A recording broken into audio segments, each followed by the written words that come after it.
हाय नमस्कार मैत्रिणींनो, स्वागत आहे तुमचं राशीला व्लॉगमध्ये। आपण आज ना मुगाचे डोसे करणार आहोत। तर हे मूग, 1 वाटी मूग आणि अर्धा वाटी तांदूळ रात्री भिजत ठेवले। आता हे धुवून घेते स्वच्छ आणि दळून घेते। धुवून घेतलेत आता स्वच्छ, याची बारीक पेस्ट करून घेते। झाले सर्व दळून।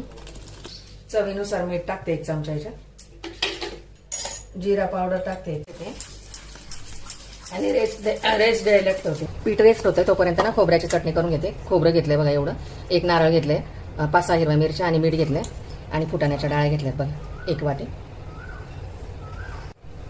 पाणी टाकून वाटून घेते। झाले बघा असं वाटून काढून घे। 1 चमचा तेल टाकले, मोहरी टाकते 1 चमचा, मोहरी टाकली की कढीपत्ता,